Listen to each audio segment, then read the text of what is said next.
नमस्कार, हमारे चैनल में आपका स्वागत है। मैं हूं रामचंद्र मौर्य। साथियों, क्या प्रधानमंत्री मान चुके हैं कि उनकी हार हो रही है? क्या भारतीय जनता पार्टी के नेता मान चुके हैं कि भारतीय जनता पार्टी को 272 के जादुई आंकड़े तक भी नहीं पहुंच पा रहे हैं? आरएसएस क्या मान चुका है कि प्रधानमंत्री नरेंद्र मोदी तीसरी बार शपथ नहीं लेंगे? हमें तो कुछ ऐसा ही लगता है, क्योंकि जिस तरह से आरएसएस ने किनारा कर लिया है 2024 के लोकसभा चुनाव से, तो मोदी की हार का एक बड़ा कारण यह भी माना जा सकता है। आपको शायद पता न हो, लेकिन जो जानकारियां बाहर आ रही हैं उसमें यह भी है कि पिछले कई सालों से संघ प्रमुख मोहन भागवत और प्रधानमंत्री नरेंद्र मोदी से आपसी बातचीत नहीं हुई है। 22 जनवरी को राम मंदिर में रूबरू जरूर हुए थे, लेकिन वहां भी संवादहीनता थी दोनों के बीच। भारतीय जनता पार्टी को लगने लगा है कि उसकी हार सुनिश्चित हो गई है। शायद इसीलिए तमाम मंत्रालयों में आग लगने की घटना बढ़ गई है। अभी तक 2 मंत्रालय जल करके खाक हो चुके हैं। पहला गृह मंत्रालय, जिसके मुखिया अमित शाह, और दूसरा इनकम टैक्स विभाग में भी आग लगी और सारे कंप्यूटर दस्तावेज जल करके खाक हो गए। अभी किन किन विभागों में आग लगना बाकी है? हमें तो लगता है कि 4 जून के पहले और भी कई विभाग आएंगे। आग की लौ में, आग की जद में, जहां पर कि डॉक्यूमेंट होंगे नरेंद्र मोदी के खिलाफ। भारतीय जनता पार्टी को लगता है कि असल मुद्दों से भटका करके सतही पर अगर चुनाव प्रचार किया जाए, हिंदू मुस्लिम किया जाए, असली मुद्दों से चुनाव नहीं जीता जा सकता है। अब अगर कोई जरिया है तो वह यही है कि हिंदू मुस्लिम किया जाए बड़े स्तर पर। इसीलिए आज गिरिराज सिंह ने जो बयान जारी किया है, योगी आदित्यनाथ ने जो बयान जारी किया है, चौंकाने वाला है। मुस्लिमों को लेकर के गिरिराज ने कहा है कि अगर मुस्लिमों का आरक्षण खत्म नहीं किया गया तो एक दिन भारत फिर से मुसलमानों के अधीन हो जाएगा, फिर से मुगल राज आ जाएगा और हिंदुत्व खतरे में पड़ गया है। अगर हिंदुत्व को बचाना है तो सबसे पहले मुसलमानों को जो हक अधिकार दिया गया है उसे छीनने की जरूरत है। योगी आदित्यनाथ और पूरा भगवा गैंग आरक्षण विरोधी आज से नहीं, शुरू से है। मंडल आयोग की रिपोर्ट, जिसे विश्वनाथ प्रताप सिंह ने लागू किया था, उसका विरोध किसने किया? मंडल आयोग लागू होने के बाद जो राजनीतिक, जो सियासती वातावरण पैदा हुआ था और लाल कृष्ण आडवाणी को लगा कि पिछड़ों के नेता बीपी सिंह बन जाएंगे और 54% से अधिक पिछड़ों का जन समर्थन बीपी सिंह को मिलेगा, तो फिर इन्हें प्रधानमंत्री पद की कुर्सी से कभी कोई नहीं डिगा सकता है। इसीलिए भारतीय जनता पार्टी ने समर्थन वापस लिया बीपी सिंह सरकार से और उनकी सरकार 1 साल के अंदर ही गिर गई। आरक्षण विरोधी भारतीय जनता पार्टी आज से नहीं है, जितने भी आरक्षण विरोधी युवाओं के, सवर्ण जातियों के आंदोलन हुए हैं, प्रोटेस्ट हुए हैं, धरने प्रदर्शन हुए हैं, उसमें बैकडोर से भारतीय जनता पार्टी का ही हाथ रहा है। और आज प्रधानमंत्री तीसरी शपथ लेने के लिए जब आरक्षण का समर्थन कर रहे हैं तो समझ लीजिए कि अपने ही मुद्दों से हट रहे हैं। आरक्षण विरोधी छवि जो भारतीय जनता पार्टी की थी उसे आरक्षण समर्थक छवि बता रहे हैं, लेकिन जो इनके फायर ब्रांड विरोधी हैं, चाहे वो गिरिराज हो, चाहे वो योगी आदित्यनाथ हो, उनके मुंह से अभी वही पहले वाली ही बातें टपक रही हैं जो आरक्षण विरोध के लिए उठाई जाती थी।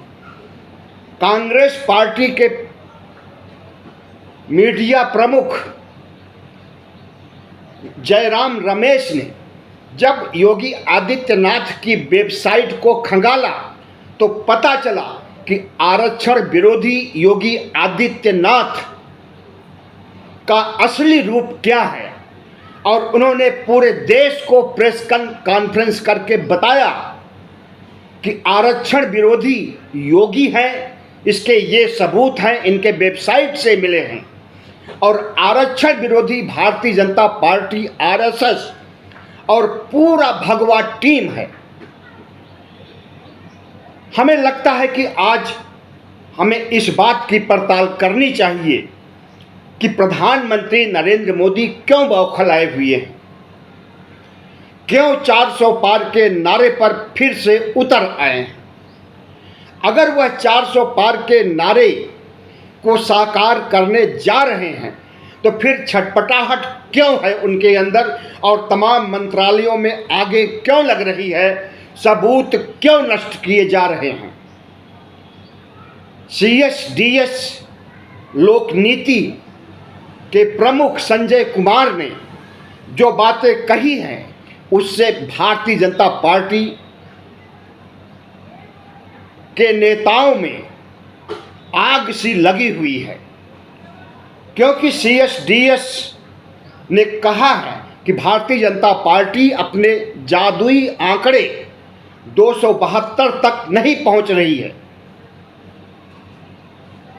कम से कम 8-10 सीटें कम रहेगी। और यह अगर CSDS कह रहा है, जो कि सरकारी छांव तले सरकार से फंड लेकर के यह संस्था चलती है, तो समझ लीजिए कि सरकारी संस्थान ही है। और जब सरकारी संस्थान कह रहा है कि नरेंद्र मोदी जादुई आंकड़े को नहीं छू रहे हैं, तो इसका मतलब है कि हारते हुए दिखा रहा है, लेकिन बुरी तरह से हारते हुए कहने में उसे भी संकोच आ रहा है।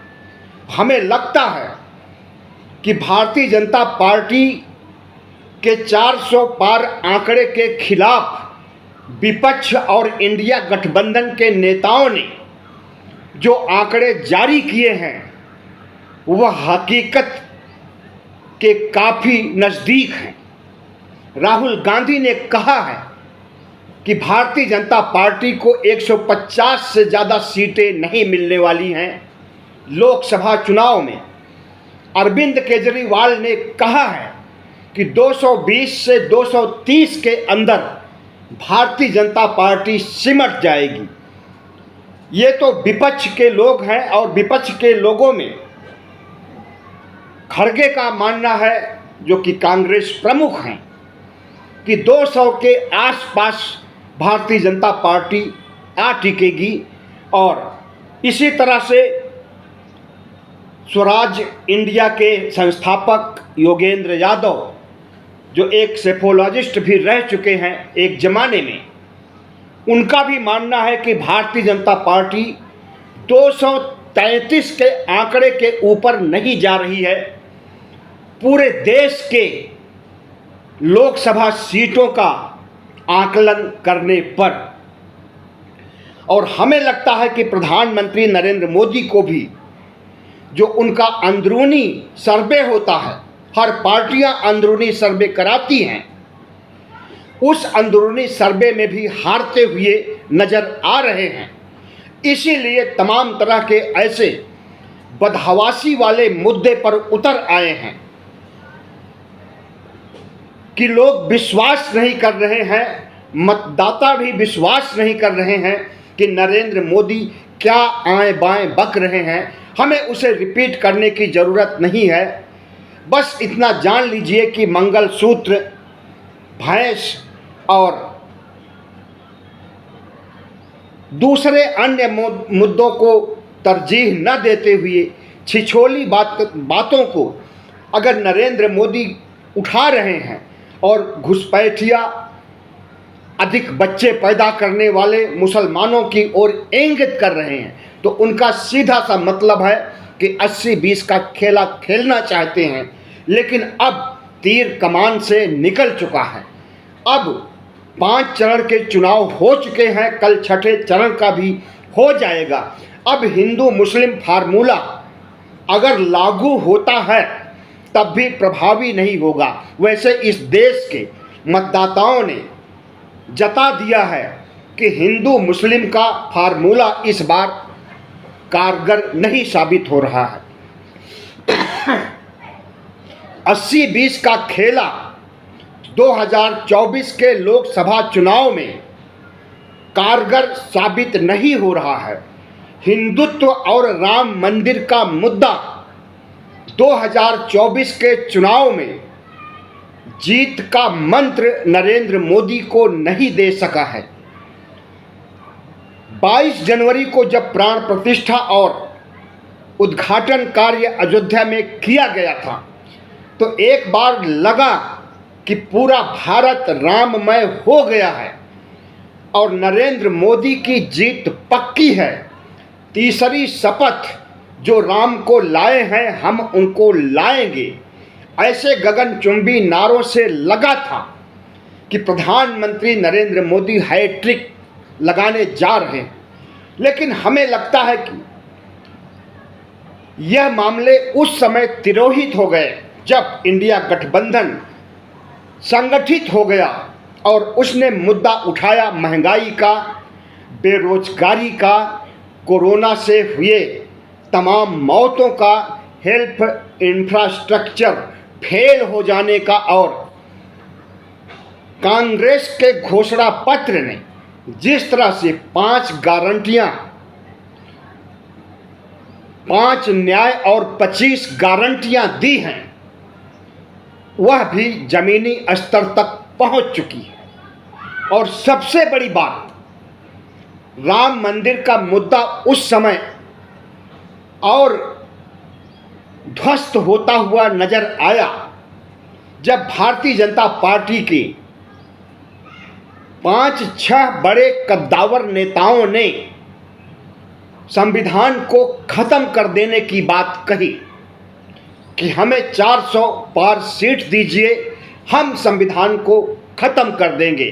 हमें लगता है कि 2024 के लोकसभा चुनाव में भारतीय जनता पार्टी के हार का सबसे बड़ा कारण यही है, जिसे भारतीय जनता पार्टी ने खुद, उसके नेताओं ने जिस मुद्दे को उठाया है और जिस मुद्दे से वह चुनाव जीतने के लिए ट्रंप कार्ड के रूप में संविधान को बदलने की बात कही, वह ट्रंप कार्ड उल्टा पड़ गया और इंडिया गठबंधन ने इसे लपक लिया और ओबीसी, एससी, एसटी को, अंबेडकर को की दुहाई देकर के जिस तरह से जमीनी स्तर तक बात पहुंचाई है, उससे ओबीसी, एससी, एसटी में रोष है, आक्रोश है भारतीय जनता पार्टी की सरकार के खिलाफ। और वह आक्रोश सामने दिख भी रहा है। और आक्रोश सबसे ज़्यादा उस दिन दिखा था 14 अप्रैल को, जब डॉक्टर भीमराव अंबेडकर की 133वीं जयंती मनाई जा रही थी। पूरे देश के दलित समाज, ओबीसी समाज, एसटी समाज के लोगों ने ठीक वैसे ही कसम खाई थी भारतीय जनता पार्टी को हराने के लिए जिस तरह से हिंदू वाहिनी ने हिंदू राष्ट्र बनाने के लिए कस्में खाई थी अनेक बार, तो प्रधानमंत्री नरेंद्र मोदी शायद मान चुके हैं कि अब उनकी हार ही नहीं बल्कि बुरी हार होने जा रही है, क्योंकि एक दलित समाज और ओबीसी समाज का आधे से अधिक वोट भारतीय जनता पार्टी को जाता था। दलित समाज में जाटों को छोड़ दें तो गैर जाटों जितने वोट थे, चाहे वो कोरी हो, पासी हो, बुनकर हो, जुलाहा हो, तमाम ऐसी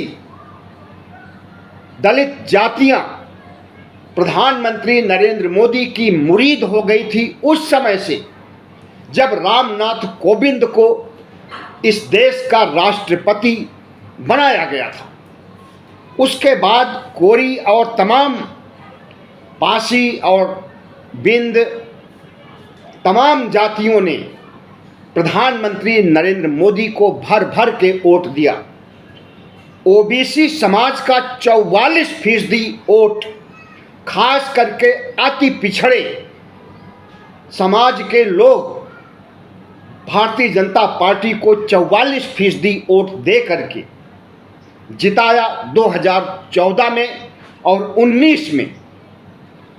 लेकिन संविधान के मुद्दे ने इस बार ओबीसी, एससी, एसटी के वोट का एक बहुत बड़ा हिस्सा इंडिया गठबंधन की ओर रुख कर लिया है, और जिस ओबीसी, एससी, एसटी के वोट से प्रधानमंत्री नरेंद्र मोदी प्रधानमंत्री बनते थे, उनके हितों को नज़रअंदाज किया।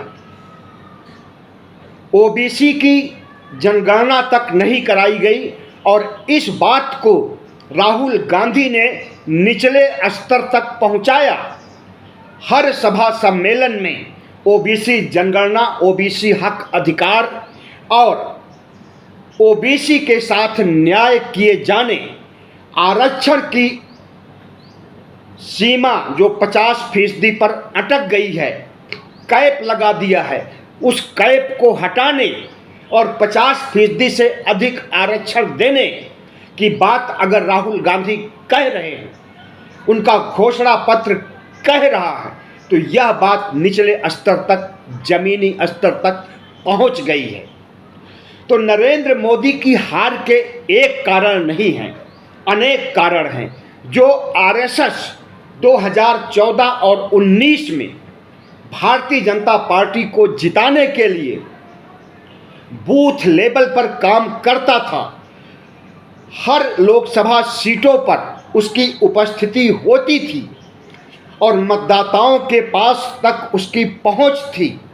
मतदाताओं को प्रभावित करने, उन्हें प्रलोभन देने और मनुवाद की घुट्टी पिला करके वोट देने के लिए तैयार करता था और वोट देते भी थे ओबीसी, एससी, एसटी के लोग। आज वह आरएसएस 2024 के लोकसभा चुनाव के पहले से ही हाथ खींच लिया है। आरएसएस प्रचारक घर बैठे हुए हैं इन लोकसभा चुनाव में। तो जमीनी स्तर पर जो प्रचार का दायित्व आरएसएस संभालता था, वह गायब है।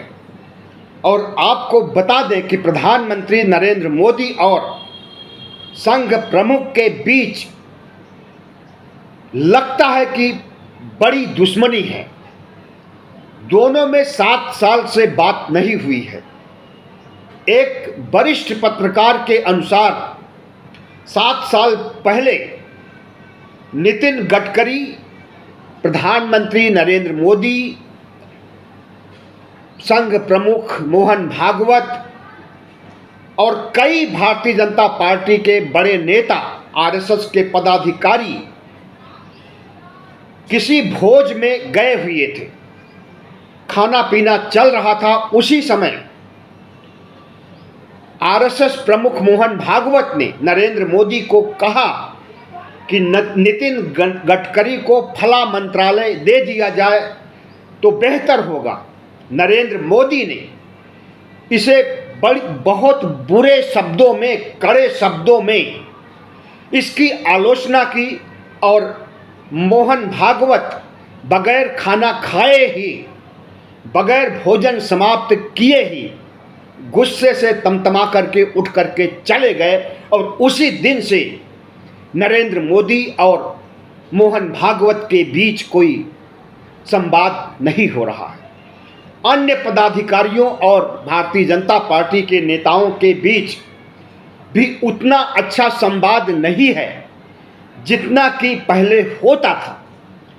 आरएसएस के खिलाफ अभी थोड़े दिनों पहले भारतीय जनता पार्टी के अध्यक्ष जेपी नड्डा ने जिस तरह से बयान जारी किया और कहा कि हमें आरएसएस की ज़रूरत नहीं है, हम आरएसएस की बैसाखी पर आगे नहीं बढ़ेंगे, हम शक्तिशाली हो चुके हैं और हमें अब कोई हरा नहीं सकता है, हमें कोई झुका भी नहीं सकता है। एक तरह से उन्होंने आरएसएस को चैलेंज किया। मोहन भागवत आरएसएस प्रमुख और आरएसएस के तमाम कद्दावर पदाधिकारियों के खिलाफ नरेंद्र मोदी और शाह खुद नहीं बोल सकते हैं, बल्कि अपनी बात अपने बीच जो शीत युद्ध संघ और बीजेपी के बीच जो शीत युद्ध छिड़ा हुआ है, उस शीत युद्ध को आगे बढ़ाने के लिए जेपी नड्डा को आगे करते हैं। और संघ की कोई प्रतिक्रिया नहीं आई उनके बयान पर।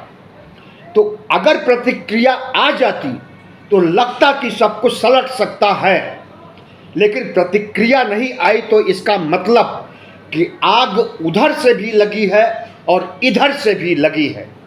और जब आग लगी है तो सब कुछ जल करके स्वाहा होना निश्चित है। यहाँ तक कि प्रधानमंत्री नरेंद्र मोदी की कुर्सी पर भी प्रश्न चिन्ह लग गया है कि अब यह कुर्सी नरेंद्र मोदी को नसीब नहीं होने वाली। नरेंद्र मोदी की बौखलाहट जिस रूप में देखने के लिए सामने आ रहा है, उसकी सबसे बड़ी वजह है कि तमाम राज्यों से जो ग्राउंड रिपोर्ट आ रही है, उसके आधार पर भारतीय जनता पार्टी की हालत पतली हो गई है। 2014 और 2019 में जिन राज्यों में भारतीय जनता पार्टी स्वीप कर गई थी, 100% सीट हासिल कर ली थी, वहाँ पर आज वह 50-50 के आंकड़े पर आ गई है। और कोई ऐसा राज्य नहीं बचा हुआ है जहाँ पर वह बढ़त हासिल करे, बल्कि हर राज्यों में उसकी हालत पतली हो रही है। हरियाणा में 10 सीटें हैं, बीजेपी हारने जा रही है। दिल्ली में 7 सीटें हैं, बीजेपी हारने जा रही है। राजस्थान में 25 सीटें हैं, बीजेपी को लगभग आधी 12 या 13 सीटें मिलने वाली हैं, बाकी सीटें कांग्रेस को। उत्तर प्रदेश में 72 और 62 सीटें लाने वाले नरेंद्र मोदी को इस बार 50-50 का सामना करना पड़ सकता है। झारखंड बुरी तरह से हार रहे हैं। बिहार में भी पहले वाली स्थिति नहीं है। उड़ीसा में जगन्नाथ का मुद्दा इतना प्रभावी हो गया है कि वह संविधान के मुद्दे से भी बड़ा हो गया है और उड़ीसा में बड़ी हार मिलने वाली है नरेंद्र मोदी को। ऐसे में उन्हें लग रहा है कि अगर हम सट्टा बाजार पर कब्जा कर लें, अपने मैनेजमेंट से मैनेज कर लें सट्टा बाजार को, कोशिश की भी गई है। सट्टा बाजार जो 5 चरण के चुनाव तक हमेशा आगे रहा है, नरेंद्र मोदी को हराने के पक्ष में रहा है, आज वह नरेंद्र मोदी को 300 पार सीटों से जिता रहा।